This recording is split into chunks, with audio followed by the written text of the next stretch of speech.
এত খাটাখাটনির পরও যদি পয়সা না দেয়, ভাটায় কি কাজ করতে ভালো লাগে? আরে ভাই আমারও সে সকালবেলায় উঠে 5 কেজি ওজনের ইটের ফর্মা ধরে ইট কাটতে হয়েছে।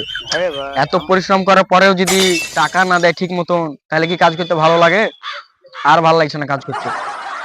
চ, মুন্ডা ফ্রি করার লাগে দুইটা চা খেয়ে আসি চ। কি ব্যাপার, আজ বন্ধুরা দেখাও পাই না, দুটো চা মারা হতো।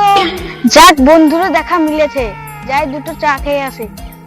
বাবু কি করছিস? এই তো সকাল থেকে চায়ের বহনি হয়নি, চা খাই বহনি করে আসি। চ ভাই চ চ। তা তুই গেলছিলি কোনঠে? ওই তো আমি এই পারে গেলছিলাম, আমি এখানে আলি না কোন জায়গায় গেলছিলি? এই তো ওই পারে গেলছিলাম, আমি ওইখানে।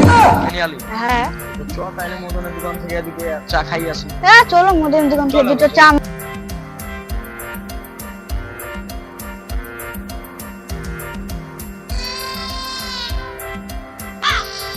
মদন দা, দুটো চা দাও তো।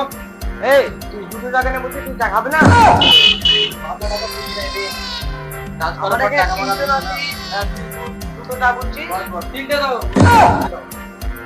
বসো দেখি।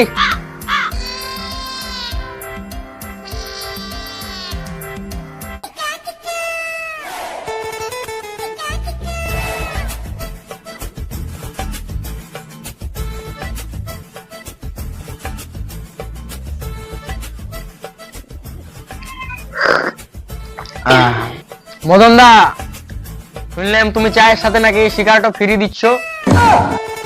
দাও একটা সিগারেট। তোদেরকে কে বললো রে? কে বললো মানে? বাইরে তো একদম চিপকে লাগিয়ে দিয়েছো, আবার বলছো কে বললো? তোমার দোকান তুমি লাগাতে পারো, কে লাগাবে তাছাড়া?